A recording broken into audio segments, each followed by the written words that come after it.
Morning students. आज हम जो टॉपिक कवर करेंगे वो है सॉल्युबिलिटी। तो सबसे पहले आपको ये पता चलना चाहिए कि सॉल्युबिलिटी क्या होती है।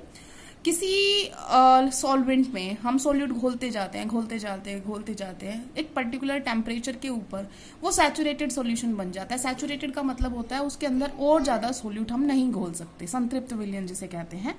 तो सैचुरेटेड सॉल्यूशन जब बन गया तो वो उसकी सॉल्युबिलिटी बता रहा है। क्या बता रहा है कि अमाउंट ऑफ सॉल्यूट डिजोल्व, जिस सॉल्यूट की भी हम सॉल्युबिलिटी बात कर रहे हैं तो उस वो कितना सॉल्यूट डिजोल्व हुआ किसी 100 ग्राम सॉल्वेंट, जो भी 100 ग्राम सॉल्वेंट दिया गया होगा उसमें, ताकि वो क्या बन जाए, सैचुरेटेड सॉल्यूशन उस पर्टिकुलर टेम्परेचर के ऊपर। बेटा हर टेम्परेचर के हिसाब से अलग अलग वैल्यू आएगी। फॉर एग्जाम्पल आपका चीनी हम एग्जाम्पल लेते हैं, आपने रूम टेम्परेचर पे लिया, सॉल्युबिलिटी की वैल्यू कुछ अलग आएगी। जब टेम्परेचर बढ़ा रहे हो आप तो सॉल्युबिलिटी इंक्रीज हो जाएगी क्योंकि चीनी और ज़्यादा घुलना शुरू हो जाएगी, और जैसे जैसे और टेम्परेचर बढ़ाते जाओगे सॉल्युबिलिटी की वैल्यू इंक्रीज होती जाती है। ठीक है, तो आपको पहली चीज समझ में आ गई कि सॉल्युबिलिटी क्या होती है, कि कोई सॉल्यूट कितना डिसोल्व किया गया है किसी सॉल्वेंट के अंदर किसी पर्टिकुलर टेम्परेचर के ऊपर, ताकि वो क्या बन जाए, सैचुरेटेड सॉल्यूशन। सैचुरेटेड सॉल्यूशन का तो आपको मतलब पता ही है, नहीं पता है तो फिर भी मैं एक बार बता देती हूँ। सैचुरेटेड सॉल्यूशन वो होता है जिसके अंदर no more solute can be added. Solution वो जिसके अंदर और ज्यादा सॉल्यूट हम ऐड नहीं कर सकते। ऐड का मतलब ये है कि वो डिसोल्व नहीं होगा, अगर आप डाल दोगे तो डिसोल्व नहीं होगा वो। ठीक है, तो उसको सैचुरेटेड सॉल्यूशन हम कहते हैं। अनसैचुरेटेड सॉल्यूशन वो होता है जिसमें हम और ऐड कर सकते हैं। ठीक है, आज हम जो पढ़ेंगे वो हम पढ़ेंगे solubility of solids in liquids.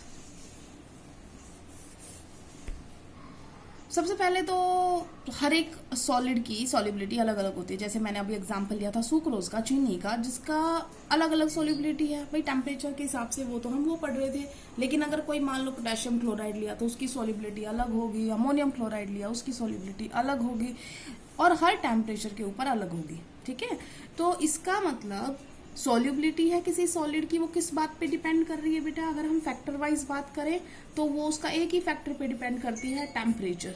Pressure पे कोई फर्क नहीं पड़ता, प्रेशर का सॉल्युबिलिटी ऑफ सॉलिड्स में कोई फर्क नहीं पड़ता, क्योंकि सॉलिड इनकम्प्रेसिबल होते हैं पहली बात, और लिक्विड भी ऑलमोस्ट इनकम्प्रेसिबल होते हैं। दोनों आपस में, मतलब सॉलिड घुल गया है लिक्विड के अंदर तो आप प्रेशर लगाओगे तो लिक्विड में कुछ चेंज नहीं होने वाला है ना, विलियन में कुछ बदलाव नहीं होने वाला।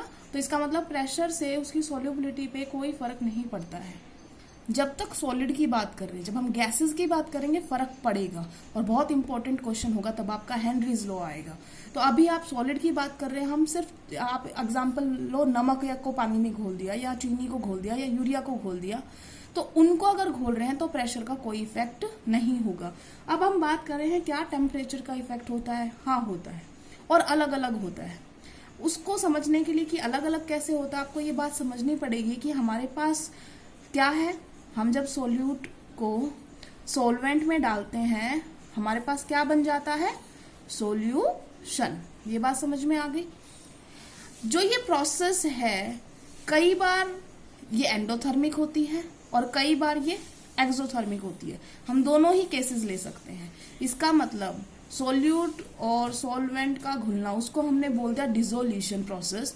वो डिसोल्यूशन प्रोसेस एक्सोथर्मिक भी हो सकती है और एंडोथर्मिक भी हो सकती है। ये बात समझ में आ गई। एक्सोथर्मिक रिएक्शन भी हो सकती है और एंडोथर्मिक भी। एक्सो तो आपको पता होगा क्या होता है, कि जब सोल्यूट को सॉल्वेंट में घोला गया तो हीट जो है वो बाहर आई है, इसके अंदर हीट जो होती है इवोल्व होती है। इसका मतलब अगर कहीं पर हम कोई चीज घोल रहे हैं और वो गर्म हो रही है तो एक्सोथर्मिक है, और अगर हीट रिक्वायर्ड होती है घुलने के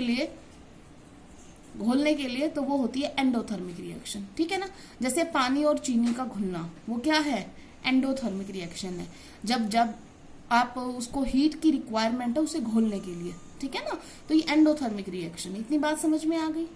अब इन दोनों केसेस में अलग क्यों है, उसके लिए आपको ये समझना पड़ेगा कि ये जो प्रोसेस है ना बेटा, ये सिंगल उसमें नहीं जाती है। ये आपने इक्विलिब्रियम पढ़ा होगा 11th में, ये प्रोसेस जो रहती है वो इक्विलिब्रियम में रहती है जब वो सैचुरेटेड सॉल्यूशन बन जाता है, क्योंकि हमने यहाँ पे क्या बोला था, सॉल्युबिलिटी हम कब मेजर कर रहे हैं, जब वो सैचुरेटेड सॉल्यूशन बन जाए। सैचुरेटेड का मतलब ये होता है जितने सोल्यूट सॉल्वेंट सॉल्यूशन बना रहे हैं मिलके उतना ही सॉल्यूशन से उतने बाहर आ रहे हैं, तो बराबर चल रहा है वो काम और इक्विलिब्रियम मेंटेन हो रहा है। तो rate of forward reaction is equal to rate of backward reaction. अब तुम्हें अगर वहां इक्विलिब्रियम में एक बहुत इंपॉर्टेंट प्रिंसिपल आया था जिसे हम कहते थे ली चैटलियर प्रिंसिपल, जो ये कहता था कि अगर इस इक्विलिब्रियम में कोई भी चेंज किया गया तो ये इक्विलिब्रियम उस डायरेक्शन में चला जाएगा जिससे वो रिएक्शन जो आपने चेंज किया है वो उल्टा हो जाए, अंडू द चेंज, ठीक है ना। तो वो इक्विलिब्रियम उस डायरेक्शन में जाएगा। तो फॉर एग्जाम्पल अभी हम इसको समझने की कोशिश करते हैं कि जब मैं टेम्परेचर इसमें इंक्रीज कर रही हूं, अब देखो मैं इसके लिए यहां पर डेल्टा एच क्या हुआ, पॉजिटिव। एंडोथर्मिक रिएक्शन के लिए क्या होता है, पॉजिटिव। उसे रिक्वायरमेंट है, हम टेम्परेचर इंक्रीज कर रहे हैं, इसका मतलब उसको रिक्वायरमेंट बढ़ा रहे हैं उसकी, ठीक है ना। जो रिक्वायरमेंट जितनी उसको प्रोवाइडेड है उससे ज्यादा ही दे रहे हैं और गर्म करते जा रहे हैं, तो ये और ज्यादा मिलके क्या बनाना शुरू कर देंगे, सॉल्यूशन में कन्वर्ट होना शुरू हो जाएंगे। क्योंकि टेम्परेचर जो है वो बढ़ा रहे हैं, तो कोशिश क्या होगी, किसी तरीके से टेम्परेचर डाउन किया जाए। तो डाउन कैसे होगा, जब वो उस हीट को एब्जॉर्ब कर लेंगे, ठीक है। तो सोल्यूट और सॉल्वेंट को जब हीट दी गई तो वो किस में कन्वर्ट हो गए, सॉल्यूशन में। तो टेम्परेचर बढ़ाएंगे तो सोल्यूबिलिटी क्या हो गई, इंक्रीज हो जाएगी, ठीक है ना। तो ये रिएक्शन कौन सी डायरेक्शन में चली गई, फॉरवर्ड रिएक्शन, फॉरवर्ड डायरेक्शन में। ये बात समझ में आ गई। तो इसका मतलब जिन का डिसोल्यूशन प्रोसेस एंडोथर्मिक रिएक्शन है उनके अंदर टेम्परेचर बढ़ाने से सॉल्युबिलिटी बढ़ती है। तो इसका एग्जांपल जैसे अभी बताया था आपने, पानी के अंदर क्या मिला दिया था हमने, चीनी। तो